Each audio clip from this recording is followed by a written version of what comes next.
Ahoy, everyone. This is David Eugene Perry with another of our series of interviews with corporate directors who are openly LGBTQ.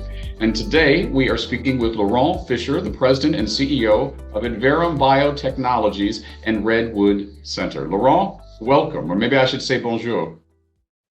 Bonjour, David. Thank you for having me. I really appreciate the opportunity to speak with you today. Thank you very much for doing this. Talk to us about your background and career story. How did you get into the boardroom and now into the C-suite of Environ? And tell us a little bit about what is Environ and what do they do? Sure. So I'm an MD by training. I've been working in the pharmaceutical industry and biotechnology industry for the last 30 years.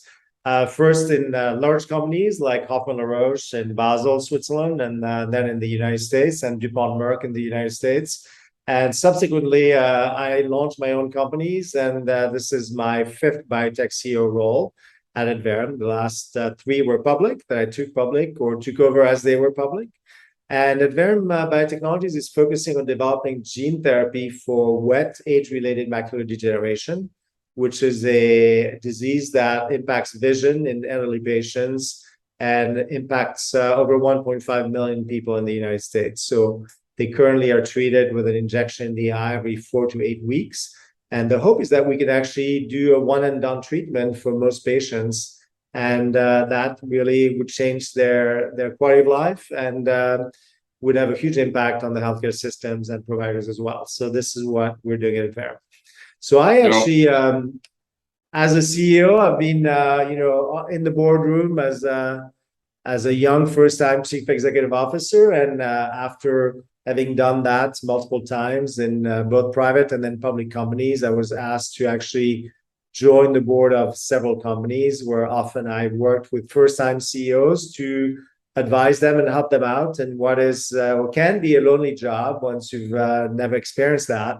And you're in a boardroom with a number of people who are maybe your investors, but certainly they're your boss, and they really have a duty to keep their eyes on you and what the company is doing. So it could be a challenging first-time experience. So that's what I've done. Well, as a small business owner myself, I mean, nothing like Environ, but I do understand the challenges of starting something from scratch and going forward. So this question is for you. What is the difference or the similarities between being an entrepreneur and an openly gay entrepreneur? That's a very, very good question. I don't think there's a difference. Of course, I wouldn't know the difference because, I've known I was gay since I was a teenager. But I think the big difference in being openly gay is that you can be truly yourself and you can focus on your business and you can focus on what matters most without having to worry that you have to hide a big part of your life. And I think when you can show up at work entirely yourself, you're much more productive, you're much happier, you're much more impactful. I also think that as someone who grew up without role models, as openly LGBTQ entrepreneurs, CEOs, directors, chairmen, I always felt that I may not have a future if the world was completely straight and I was gay.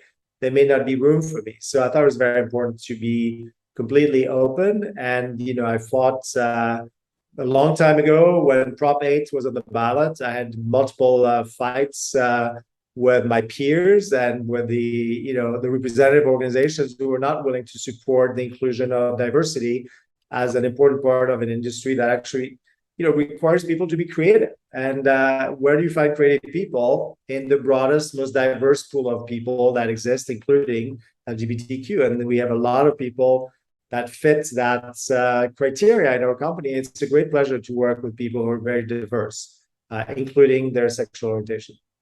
So talk to me a little bit about the boards on which you sit. And on some of those boards, are you sometimes the only member of the LGBT community or one of? And how does that make you feel? That's a really good question. It's very interesting when, companies started reporting in their ESG whether actually some of their directors were LGBTQ or were willing to openly disclose that they were LGBTQ. it really created a different dynamic, because often there are a lot of people in their 50s, mostly Caucasian men in the boardroom. And I was kind of the only diverse person sometimes originally. And that created an interesting dynamic where I think people saw me differently in a good way, in a positive way, because they realized that I brought something else. So there's one boardroom chairman where I was actually, the first and the only one, but we have a more diverse board now. And I've always really strived to have a very diverse board. On the board of Environ, we actually have a chairman of the board who's openly gay. And at one point, we had a president who was also openly LGBTQ. And the other board I'm on, I think I'm the only actually LGBTQ, but we have a very diverse board. So, I think it's great for me to see that we get more openly gay, lesbians, bisexual, transgender members of the board, because they bring a different perspective. And as we all understand that we want to have companies that reflect our employees and reflect the talent we want to hire. And for me, it's really important to be out there as a role model, but also as a voice, and making sure that we can represent our constituencies, whether they are our investors, whether they are our employees, very importantly, or partners, and speak our truth. So diversity is not only good morally, but it's good for the bottom line. I think it's good for the bottom line, because I can tell you when I was not open at work, and that's when I came to the United States in 1994, I was hiding the fact that I was gay. I was afraid that somebody would discover I was gay and use that against me. And I think I spent a lot of energy trying to hide something that nobody should have to hide. And now that I feel I can be myself, I feel that I'm so much more productive than I ever was. So I do think it's good for the bottom line. I do think that it creates companies where people feel welcome, listened to. And I see, we have a number of young women that are Persian and Iranian American, for us to be able to give them a voice when there are kind of, unrest and protests going on in the other part of the world. I think as LGBTQ people and employees who've been discriminated against, I think we're much more attuned to what a difference can look like, what persecution looks like, and what progress still needs to happen. And that includes in the boardroom. So I certainly welcome the opportunity to actually be able to talk about it, be the role model, and, put our money where our mouth is, which is really kind of, embrace that diversity and celebrate. Well, this is probably a rhetorical question based on that response, but do you feel a responsibility to help your LGBTQ brothers and sisters into the boardroom and increase LGBT impact at the boardroom and in the C-suite? Absolutely, 100%. And I'm part of Bio. And, I feel that not having that role model was actually a big, I think, impediment to feeling that I could be an entrepreneur and I could be a CEO, successful CEO, a successful chairman, being openly gay. I always thought this would be something I would have to hide when I was in my early 20s. So I think I do have a responsibility to show that we can be role models and to help others to actually, access the boardroom, access the C-suite. And I really try to help people whenever and wherever I can. And, I will openly offer to help people if they want help. So have you found straight allies in this effort, specifically coming to you and saying, Laurent, we absolutely believe that we need more diversity based from the LGBT community in the boardroom? I would say some. I think, I found straight allies very early on when I was working on AIDS drugs. And, I essentially accepted to take a job on as a senior vice president under the absolute requirements that everybody would need to have sensitivity training. And at the time, it was not done. And it was really very challenging. And I had great allies at that time, including the CEO of the company, Nicholas Teddy. And who really kind of supported me in that mission to really help educate, because I felt that if we were going to provide a treatment for HIV and AIDS, we needed to be sensitive to our eventual customers and end users of our treatments. And I think we did a great job.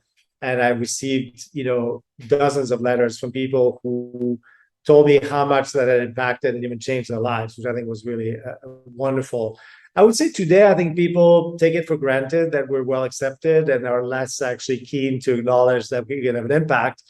And I often have to joke that I may look like them, but I'm not like them. And so I'm not an obviously noticeable minority necessarily, but I am a minority, and I need them to really acknowledge it. And it is still like an ongoing education. I think it's just not as accepted at all levels as it could be and should be. And I think we still have work to do.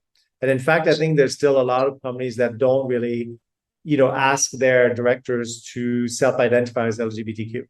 Mm-hmm. To that point, do you have any stories, both positive and negative, specific to you or someone you know or worked with on the board level, a positive experience of being openly gay in the boardroom, and also any negative experiences of being open in the boardroom? I don't think I have any really negative experiences in the boardroom. I think I have more looks or kind of lack of understanding of the fact that me being gay as just one of the other white guys, graying white guys in the room, and why that mattered. So I think I would say more lack of sensitivity is what I've observed. And then I think there's been really some of the boards where I'm sitting on where the CEO was, extremely happy to have somebody who brought that diversity to his board, because he told me that as a straight married man, he didn't really have that ability to connect or understand and how that could really impact his employees and the message at the board level, and that he really welcomed that diversity. So I think I've had more, I wouldn't say I've had negative experiences. I've had the lack of true sensitivity or awareness that may be the most negative I've seen. But things have changed quite a bit in the last 10 years. I certainly have had very negative experiences, again, at the time of Prop 8, when Barack Obama was elected, and then gay marriage was forbidden in California. And I'd fought, and I felt that there were several people who were now very supportive at the time, were not even willing to be open to the concept that it was important to respect diversity and give the same rights to our LGBTQ employees as any other employee. So specifically, what are the needs, the requirements, or the wish list for being specifically in the biotech field and on biotech-related boards? And the second part of that question is, how does being openly LGBTQ impact the biotech industry? I.e., what skills, what life lessons as an openly gay man do you bring to your work in the biotech field that maybe a straight person would not? That's a really interesting question. So I think, first of all, to get in the boardroom, I think it's experience and showing interest in being in the boardroom, and showing a degree of openness and willingness to learn about what the board is about, and understanding that it is a different role than the one you've had before. Because, like being a first-time CEO, being a first-time director, you have to really understand what your role is and what your duty is. And I think that's the most important thing, is to really be open to that. And I try to, encourage a lot of people who work for me to actually take board roles and help them in the process. And then I think what we've experienced as LGBTQ is some degree of discrimination and the need to fight for beliefs. And fighting for beliefs in the boardroom is important. Being able to influence others and convince others of a different perspective is really important. And that's actually what we have to do as LGBTQ people, employees, CEOs at all levels, all the time. And I think I always, think about the fact that we're not necessarily obviously LGBTQ, so we may be on the receiving end of comments that people don't think are anything but, light-hearted, jokes, which they wouldn't do if we were a different skin color or gender, because that would be obvious. And I think as LGBTQ, and it's not quite the same level of awareness necessarily. And I think we're often on the receiving end of things that require correction, comments, education, all of which I'm happy to deliver when needed. So in our last few moments, talk to me about what advice, if any, you would give a younger Laurent Fisher, maybe a Laurent Fisher at age 18 or 20 who is just entering the professional life. What would you like to say to your younger self about what you would have changed or what you have ahead? Well, that's it's very interesting because I think of that answer in the context of the time, in which I lived when I was 18, which was not very welcoming. And I feel in many ways that I left Switzerland to be able to explore my life, my sexuality, as well as my desire to be an entrepreneur, which I felt all of them, and certainly all of them combined, would have been impossible at the time in Switzerland where I grew up, which is still a very conservative country, even though, more open than it was. But I would say, don't second guess yourself, be open, share your experience, and come out much earlier than you did. And certainly today it's very possible and acceptable, but still in certain parts of the world, not possible or difficult. And I think we all made decisions based on, where we come from, what our family was like, what our aspirations were. But I feel that, I left Switzerland to be able to explore who I was, what I wanted to become.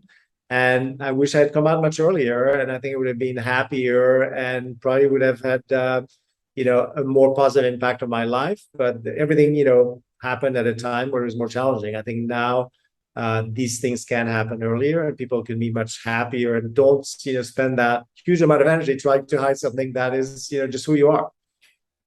Well, thank you, Laurent. It's been a great pleasure speaking with you. Thank you for being out in the C-suite, out in the boardroom, and thank you for working on so many issues that will impact the health and well-being of people.